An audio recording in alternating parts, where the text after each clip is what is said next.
got me caught in all this mess. I guess we can blame it on the rain. Hey everybody, we're here today with Maya Songbird. She was kind enough to sit down with us. We're really excited to have her on. I think you're going to enjoy what she has to say. Maya, how are you? I am fine. How are you, Ronnie? I'm very well. I'm really excited to have you on the show. I know that we've sort of chatted it up on Twitter a few times, etc. Yeah, it's great to have you on. Let's get right into it. People want to know where you're from. Oh, the Skype connection is just not liking me today. This is good TV. Okay. Can you hear me? I can hear you now. Okay. Where are you from? I am from San Francisco, California. Have you lived there your whole life? I have lived here my whole life, yes. From the Castro district, where everybody here is happy. So you're happy then? I'm happy, hence Great. my glasses. For people out there that don't know you, what do? You sing? I'm a singer, songwriter, arranger, creative director. I do some videos. Yeah, pretty much anything creative. I definitely put my hands in it and get crazy. How long have you been singing? I've been singing all my life, ever since I was 4. What did your parents listen to when you were growing up? Oh goodness, a lot of funk, dance, like a lot of like older singers like Natalie Cole, a lot of Sade, big Sade fans, Tina Marie, Phyllis Hyman, all those 80s coochie poppin' music, you know. Did that influence you at all? Oh yeah. It definitely influenced my sound, my look, you know, everything that I do music-wise. I'm heavily influenced by the 80s because I'm an 80s child, so I'm a product of the 80s. Who's your favorite 80s group then? The Mary Jane Girls. Yeah? What's your favorite Mary Jane song? I like Candyman. I like Boys, and I also like this like slow jam song. Here I go again, falling back in love with you for the second time. I love that song. Nice. We're big in San Diego. I don't know why. Where are you the biggest? I'm the biggest in, goodness, I want to say Oakland, California, San Francisco. I've gotten some overseas love. I've gotten some, like, it's crazy how, like, sporadically, like, my fans have popped up. Like, I just got a letter from Switzerland from a fan. He actually was in the Bay Area and saw me perform and went back home and sent me a wonderful postcard saying he picked the sunrise for me, Maya Songbird. And, yeah, that was pretty fun to experience. That's hot. They're popping up all over the place, and I am not mad at it. I take all love. If you want to love me, I take your love. Give it to me, Right you know? Everybody watching this right now, you're going to want to give your love to her when you see these videos because we're going to play some of those in a bit. What would you say your musical style is? Experimental, electric, anything that I can get loud and sing and scream. Do you play a lot? Do you like tour a lot, or? I haven't experienced my first tour yet, but I just got a booking agent, so the world is mine. Where do you want to go? Where would you want to go the most to perform? I want to go overseas. I want to be in the UK. I want to go to New York again, because when I was in New York the first time, I was like a kid in a candy store. I was like, what to do, and I was only there for a week, and I was just, you know, I was there on business with my management and my management team, so I didn't really get to party like I wanted to, but I plan to go back and party in rock crowds. It's pretty messed up. So you like to party? I like to party. What does a party consist of for you? Dancing. I'm the person on the dance floor. Like, I don't care. You know, everybody has their hang-ups when you go to a party. Sometimes, you know, people are just standing around on the dance floor. I'm the person that's going to be jumping around on the dance floor and making sure that the party is going. You know what I mean? I'm the girl that's sweating out this hair on the dance floor. Sweat it out, go crazy on the dance floor. Let's talk about your hair for a moment. Who does your hair? Well, I've been rocking the two-tone look for 2 years, and I originally started out with auburn color on the blonde side, and now I am pretty platinum on the blonde side. And I've cut it and done all kind of crazy stuff to it, and as the years go by, I'll probably cut it up some more. But I think I'm definitely gonna stay with the two-tone because it's definitely who I am. Like there's half this blonde party chick and half this black resilient chick on this side. You know, it's definitely my personality. There's two people in this body, two people. And my hair basically speaks for those two people. What is the blonde side saying right now? The blonde side is saying that I should probably have partied tonight. What is the black side saying? The black side is saying you have songs to write. Black side is my mom. My black side is my mom. Oh, hi, Mom. Hi, Mom. Say hello to Mom. Hi, Mom. Let's talk about your style. I watched some of your videos. You have a style that is unique, I would have to say. I hope that's not not a nice word. Not, you obviously are rocking your style. Mhm. Is that just something that you've been doing, or do you put all your own stuff together, or what? Well, I have some partners in crime that I choose to work with. I have my guitar player, Henry Moser, and we do a lot of composing together. We're actually dropping an EP on Saturday. Well, a pre-release EP, but it actually physically drops on the 29th. And it's called 8090, which represents me being an 80s baby and him being a 90s baby. You know, we come together and we like musical twins. It's like we grew up together, even though we're from two different decades. But usually I work with like-minded people. You know, we get together and we make creative destruction, you know. And but like I said, I write all my music, write and arrange all my songs.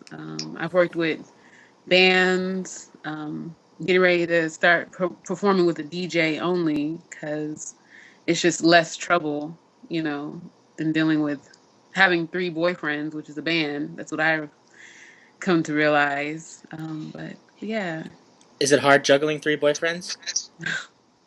it's hard juggling one. You have a style that is unique, I would have to say.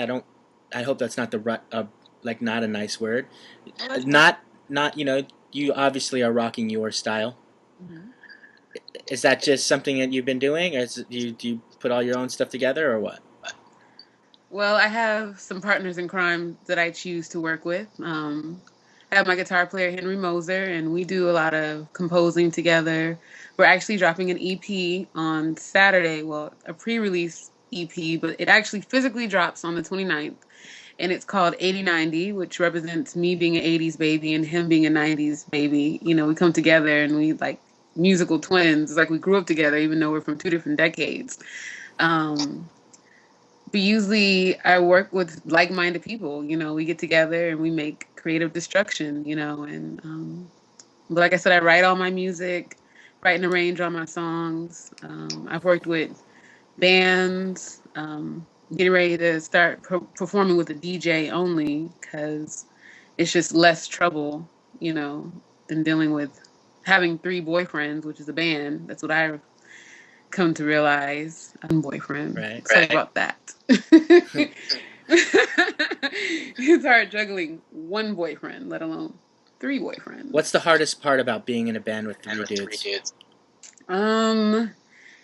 Emotions, you know, people have their feelings, like, you know, we can have like we would generally have like a really good rehearsal, and then like the next day I get a phone call.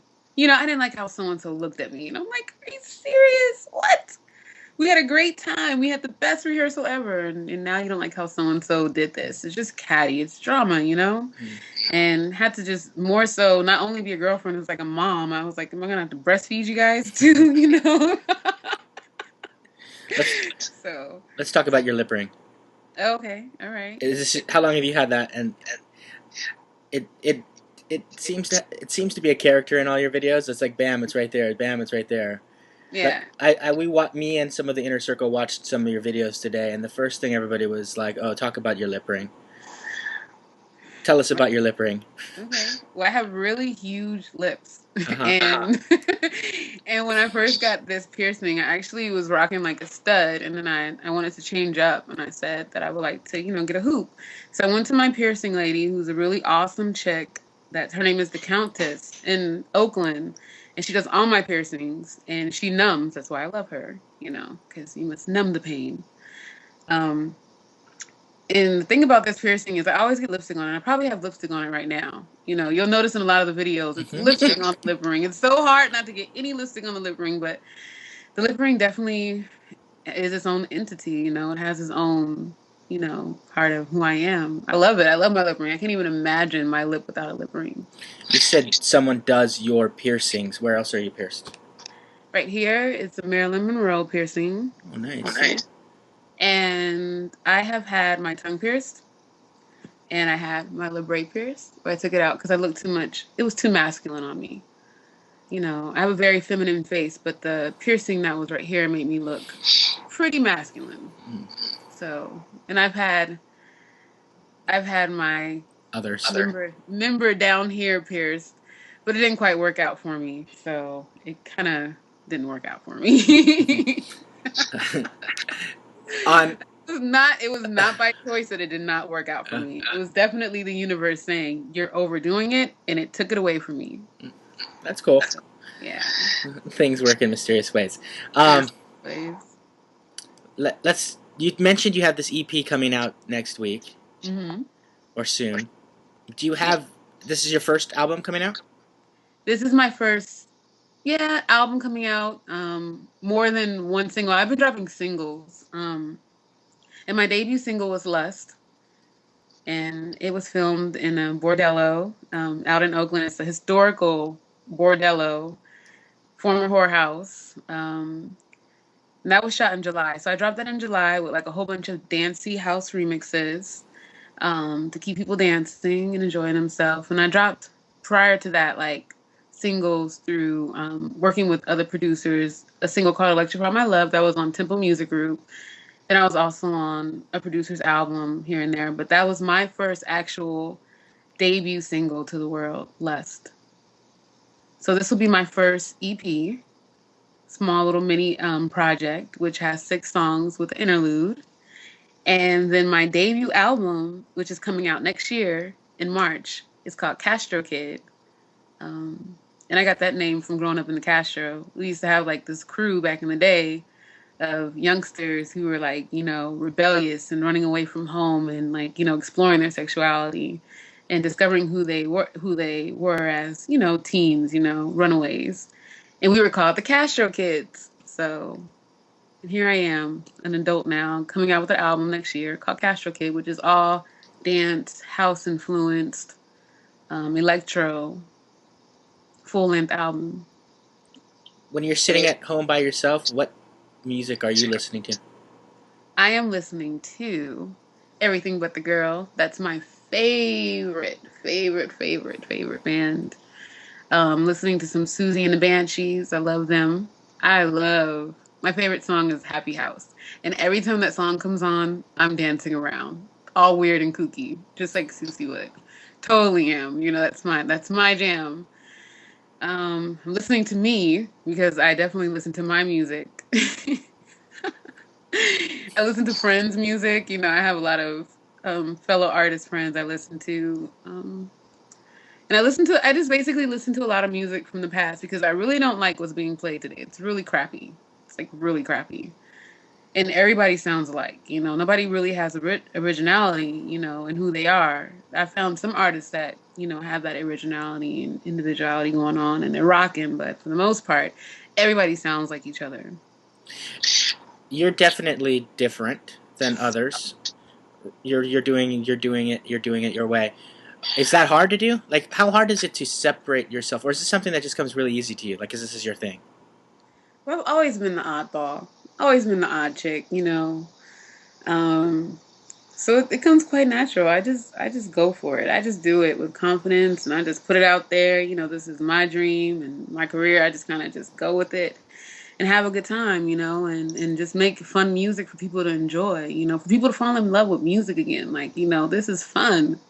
This is fun. So, Tell us something crazy. Do you have any crazy story to tell us? hell yeah. Tell us a crazy story. Shit. My life is a crazy story. That's too long. Tell us a short crazy Goodness story. gracious. What did you do today? Oh, you're breaking up a little bit. Oh, see what happens when I start talking loud? I can tell you about my funny love life. Let's talk about my love life. Okay. Tell us about your love life. Are you here? Can Yes. you hear me? My love life is a very interesting story. I'm a single bird, a single free bird who is terrified of being domesticated and made to do.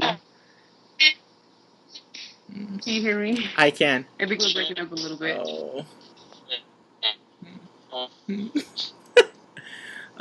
There, you're back. I don't think. Can you hear me? Can you hear me? Yeah, I can hear you. I can hear you. Hello. I can hear you. Okay. Yeah. Sorry. Okay. Okay, we got each other? Yeah, we're Okay. here. Okay, cool. Please proceed. My love life is the pits. I have the worst, very worst, chance of dating. Like, my last date, I experienced online dating. Everybody told me to try OkCupid. So I tried OkCupid, and come to find out that when you look like a celebrity, nobody wants to date you online. And then when you actually go on a date with the person, I end up always dating conservatives. So I always end up, I lack tact, and I'm a Sagittarius woman, so I'm always speaking my mind, and I don't have a filter on my thoughts. Needless to say, it was a date from hell. I felt like I literally was on hell date, but You were waiting for that midget to come running out? that's a fun and interesting. Yeah, really. I really was. It was just really bad. I think, we were walking and I had my bike. What really turned me off about this guy was the mere fact he actually told me that he was afraid of the police. And I kind of looked at him and said, wow, you're afraid of the police? Who says that on a date? That is like the worst thing to ever say. If you do not want to get pussy, please tell the girl that you're on the date that you're afraid of the police. And guess what? You will not get any vagina that night. Won't be getting any vagina. No. Do you hear that, kids? No vagina. Won't be getting it. It won't be happening. So fun. Where can people find you? Not tell the girl you're on it. They can find me at mayasongbird.com. That's where I live. On Facebook, Castro Kid. Facebook.com/Castro Kid. On Twitter, I tweet these wonderful dots at Yo Maya Songbird. That's Maya, like the poet. That's who I'm named after. They can find me at my blog as well, mayasongbird.blogspot.com. They can pretty much just put in Maya Songbird in Google. In Google, I think Google likes me. Google loves me. You can find me. You can find me via Google. I'm there. So nice. Do you want to get into some of these Twitter questions? Let's take these Twitter questions, y'all. You ready? Only if they're gonna follow me. Well, these are just questions that I got, and I am going to direct everybody to follow you. Okay, awesome. Okay. Bumper cars, are they necessary? Hell yeah. Yeah, they're necessary. Who's your favorite hip-hop artist? Goodness. My homeboy Quele. Are unicorns really that cool? Yes, and I'm one of them. Have you ever been so drunk that you fell down? I fell in a bathtub at 15, yes. What is your favorite alcoholic beverage? Champagne. Mine's too. Is there any kind of music you don't like? Country. I take that back. I like that one song. Whose bed has your boots been under? What's the name of that song? That's by I just know it's by Shania Twain. Okay. Yeah. What gets you excited? Goodness. Champagne. And what is the weirdest thing about you? Um, I hear lyrics in my head and then I write them down like on black surfaces with silver markers. I think that's one of the weirdest things about me. Yeah. What is the weirdest thing about me? About you? Um, that you tweeted the other day, who doesn't have their tits out? Huh. Or some shit like that. It was hilarious. Nice. Have you watched my show? I have tuned in when I went to your website and was hearing music and heard you cursing. And I said, oh yeah, that's my homie. Nice. Okay, do you want to do the 20 words? Let's do 20 words. How do you do 20 words? Wait a minute. Okay, I'll give you a hit. 20 words. I'm going to give you a word. You're going to give me the first word that comes to mind. Okay. And I do this with everybody, the same words. We do like this collage at the end of the year. Okay. Okay, so ready? Let's go. Okay, so the first word is beats. Loud. Second word is slippers. House shoes.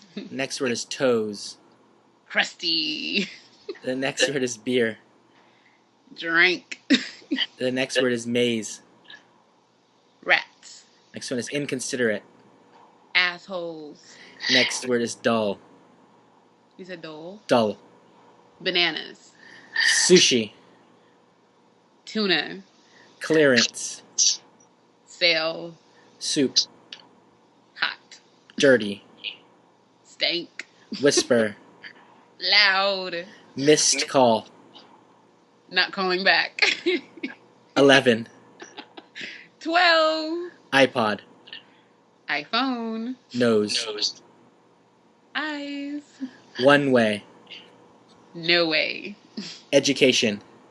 Smart. Ceramics. Clay. And the last one, Ronnie Rucker. Maya Songbird. Nice. That was 20 words. So there's another thing that we do. We don't do this with everybody. We try to do this with the people that we think are going to have fun with this. We ask the person that we're interviewing to a stare down contest. Like basically we'll just stare at each other to see who blinks first. And because we think that makes for good TV, even though it's retarded. And would you want to play that? The record right now is a minute. I'll even take off my glasses for it. Okay, so on the count of 3, we're just going to start staring at each other. Okay? Okay. Ready? Okay. 1, 2, 3.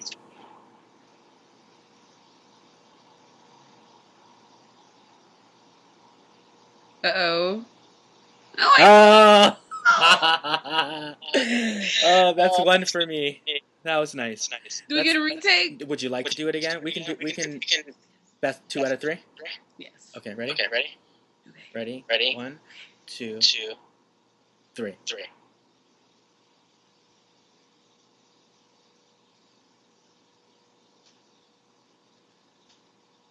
Oh. No, I think you're winning. Oh, this is so unfair. No. It's fair. It's fair. This is fair.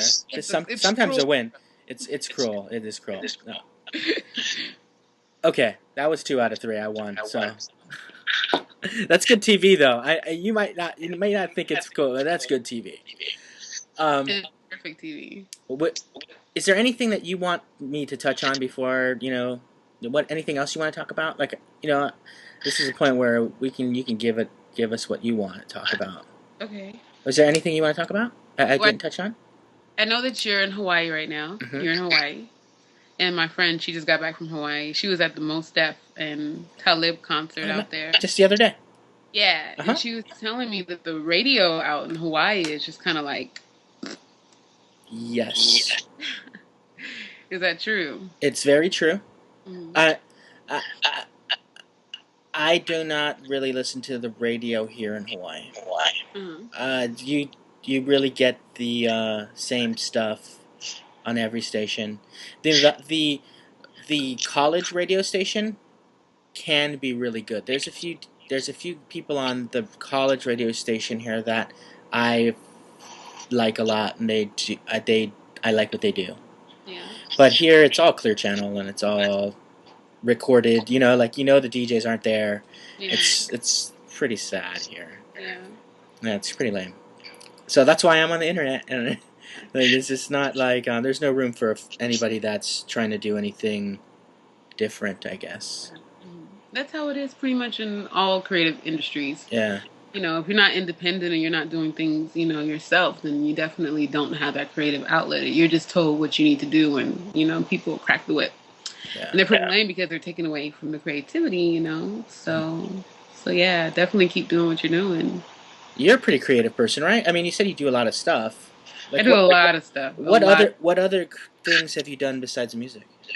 I just picked up the fact that I can draw. Nice.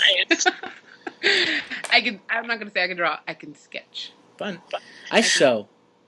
You sew, huh? Yeah, I can sew me a dress. I can sew. You know, I can sew it up. Well, what's up? I need some. What's up? Right? I'm into vintage, you know, and I'm a plus size woman, and I usually end up getting pieces, you know, that I make fit. You know, that's how you have to do. You have to make things fit. Mm-hmm. But yeah, that's awesome. Teach you how? Yeah, we'll sit down and I'll teach you how to sew. Okay. This is a question. Being a plus size, and I'm just using your word, plus size. You know, is it hard for you in this industry? Yes and no. I have had, like, you know, different interactions, like mainstream wise. It's like the whole niche marketing going on for me. You know, people see me and here I am, plus size with two-tone hair, big boobs, big lips, all of it, and I'm dark and complected. You know, so it has been some type of hindrance, you know, as far as people wanting to work with me because they don't feel like, you know, I'm not the average, you know, bony, like whatever, light complected, long hair, you know, perfect model chick. But here I am with talent. I can sing, you know, that's what really opens up the door for me. And I have that individuality in my lyrics. I'm not afraid to say some crazy things, you know. So that works for me. People, you know, they love the realness, the rawness of me being who I am, you know, and not changing that for any industry. Do I see myself signing like a major record label deal? If I don't have to, I would love to remain independent, you know. It's just very hard as far as like money wise, you know. It's been a real struggle, but I definitely feel like things are taking off really nicely. And I'm thankful for those who love me and those who have been in my corner since day one. Nice. And campaign for me. I have people who campaign for me. I have a team who believes in me and tells me I can do it every day, you know. So, but yeah. Other creative things that I've been doing is I also love to vintage shop. Like everything I purchase is secondhand. I do not buy anything new, from electronics to clothing to furniture to everything. I just don't buy anything new. That's neat. Do you watch TV? I don't watch TV either. I'm not a TV watcher. Yeah, me too. I watch Dexter. Do you watch it online or on TV? I watch it on demand. Nice. I'm a big Dexter fan. Have you watched all the episodes, like every season? I have, except for the last season. I'm just now on this season where Edward James Olmos is on there. Okay, so this is the newest one. The newest one. This is the one I missed the one in between there because I kind of got mad at Dexter. When Rita died, I got mad. I was like, this is some bullshit. Yeah. Like straight up bullshit for the fact that Rita, you know, this is the way she died. I didn't like it. I wasn't happy with them on how they killed Rita. Yeah, it was kind of hard to watch. It's impossible though. Like, how did Rita get killed by the what's it called, killer? How did this happen? Like, how can the Trinity killer? How could she have obviously really got killed by him? Like, how is it? Just the way, like, you know, Dexter was following him everywhere, you know, so how did this happen? How did this slip through Dexter's hands? You know, it was unbelievable. And then the baby was in blood too. And I was just like, okay, guys, whoever wrote this bullshit. I got really mad. It was like, I'm not watching this shit next season. And I didn't watch it that next season. And now I'm watching it this season. And it has its moments where I'm just like, okay, who's writing? Who's writing this bullshit? Like, the part where his brother comes back and they're like all crazy. They've gone like natural born killer and stuff, you know. It's like unbelievable. It's bullshit. It's like, what the hell? This is a waste of an episode. You know what I mean? Yeah. I was actually thinking to myself about it, how maybe they're ending this soon. Like, it just seems like it's getting too not mysterious and dark. It's gone crazy. They're losing their foundation I don't like the direction that they're taking his sister in. Like, now she's lieutenant and she's like a bitch, and it's like, I mean, she took her bitchness to like the next level. I liked her like kind of innocent, like, because she still had that kind of like rough around the edges. Now she's just turning into a total bitch. Yeah. I'm not happy. I'm still gonna watch though. Me too. I'm gonna watch the rest of the season because I want to know what happens to Edward James Olmos. He's been one of my favorite actors ever since American Me, and of course when he played Selena's dad. You know, I just love his speaking voice and his crater face. Right, crater face. That's Crater face. I love his crater face. I love that man. I swear I do. Yeah. That's hot. Yeah. Okay. Do you want to do a bumper for me? Like one of those, like, hey, I'm Maya Songbird. You're watching Beneath Everything with Ronnie Rucker. Yes. Okay, so feel free. You can say whatever you want. Do your thing. Okay. This is Maya Songbird, and you are tuned in to Beneath the Radio with Ronnie Rucker. Nice. Okay. Well, is there anything else you want to? Do you have any like concert, like anything to promote or anything? I mean, I think we sort of. Do you want to? Sure. Yeah. Okay. Hey, what do you got going on out there that people need to look out for? I'm having an EP release party on my birthday, November 26th, which is this Saturday. It's going to be in Oakland at a vintage cafe called Cafe Revolution Cafe. I'm going to be also, hopefully, I can come to your town if you like what you see and hear. Talk to my booking agent. Talk to somebody. Tell somebody I love Maya Songbird to get me where you are at. And watch my videos on YouTube and connect with me on Twitter and talk to me online. I'm here. I love to talk to new people. I love, so.